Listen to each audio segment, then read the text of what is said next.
Hey guys, it's Sammy. So I just wanted to hop on today. I want to talk to you guys about just a comparison of some of what can be popular fad diets. And in reality, some of them can have some really good benefits in regards to your health status and what you're dealing with. But if you're just someone who's just looking to lose weight, improve your health, it may not be the best option for you, but let's just break it down today, and go ahead and talk about gluten-free, grain-free, and low to no carb diets. Those three. I just want to compare and contrast those three and just talk about who needs those. So let's just talk gluten-free first. Okay. If you are someone who is celiac, non-celiac, gluten sensitivity, thyroid disorder, those three right there, those are definite non-negotiable.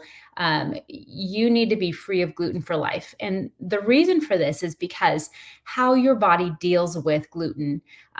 If you continue to eat it, not only are you going to end up with more damage to your gut, but your symptoms are going to be worse. It's just going to continue to get worse because the more damage that you do to your gut, the more health challenges are going to be presented.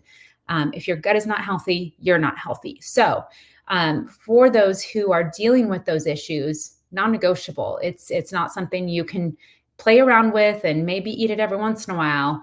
Those are just it needs to be gone for life. But for people who are maybe dealing with an autoimmune disorder, chronic inflammation, gut dysfunction, stuff like constipation, diarrhea, bloating, cramping, all of that kind of stuff. Maybe the inability to lose weight. Some of these symptoms that I'm going to be listing now are specific to chronic inflammation, brain fog, joint pain, hormonal imbalances, skin rashes, headaches, those things right there. If you're dealing with those things, gluten-free diet may be a really good option for you. And we're going to get into why I would say that. But for right now, let's just say that gluten itself it's inflammatory. The gluten that we have, especially here in the US, is very damaging to the gut and to your health because of how processed and how laden it is with chemicals, because of just how it's grown, how it's harvested, how it's processed. Those three things. It has so much in it that really, honestly, it's not doing anyone any good. But especially if you are dealing with things like chronic inflammation and the symptoms that come from that, you would definitely benefit from removing it from your diet because it is an inflammatory food. Now, is there a possibility that you can add it in every once in a while once you've walked through a healing process? Yes. But for a short time, you would definitely need to look at removing it. Let's say you're someone who's just looking to improve overall health, or just looking to lose weight, but you don't really have any health challenges going on. Gluten-free could be an option for you. And mainly because I'm just going to revert back to, it's really not great for anybody because of the process that it's put through. The wheat that we have here in the US it's not good for you. So if you're able to order it from Italy, great, because most likely if you're getting it from Italy, it doesn't have the issues that ours does. So it could still be beneficial. And some people say they don't have any issues with it at all. They don't see any issues. If that's you, I think maybe an occasional eating it, but on a whole, I would say most people would probably benefit from avoiding it on a daily, a couple times a day basis, because really, honestly, if we talk about gluten, it's in so many things here in the US. And honestly, like, people are eating it more than just once a day, more than just once a week. Most people are eating it at least 2 to 3 times a day, if not more. So, if you're talking about the damage that it can do to your gut because of all the stuff that's in it, think about that. It's a compounding effect. So it's not good for you. So, let's talk about grain-free a little bit. Okay. So for people who are celiac, non-celiac, thyroid disorder, and autoimmune, so you can see on my little my document that I have here that I have marked that it is case dependent on this for grain free. There are some people who deal with these issues who can tolerate some grains. And if they've walked through the process to heal their gut and to get rid of the bacteria that's in their system that was due to the damage that was caused to the gut, all of those issues, you cannot have those issues and not have some damage to your gut because they are a chronic inflammatory condition.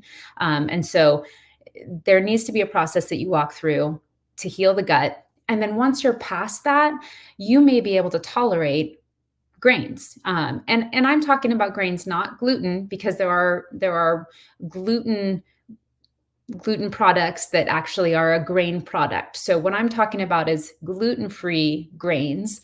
We're talking about stuff like brown rice and quinoa, those kind of grains. Those can be beneficial, and they can be nutrients that your body benefits from.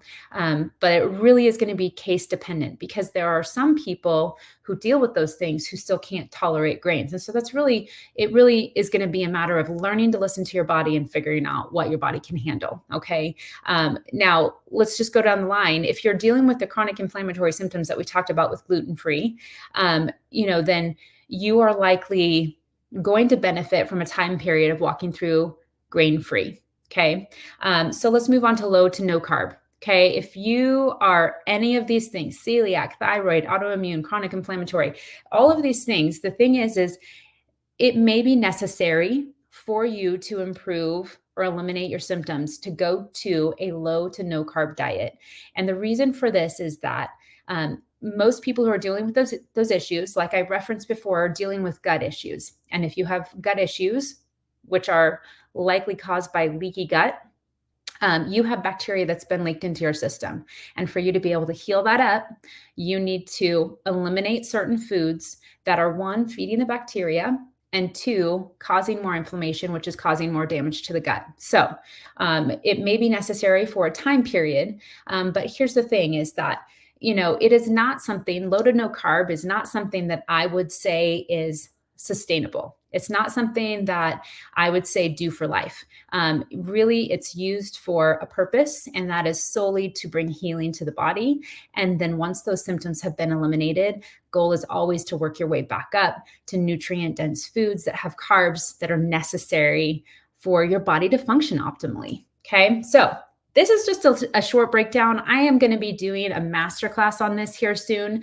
If you are interested, if this sparks some interest and you just want more information, message me, let me know, and I can put you on the list and let you know as soon as the details are up and running for the date and the time. I would love to have you come. So just message me, let me know, and I will get you those details soon. Thanks for listening.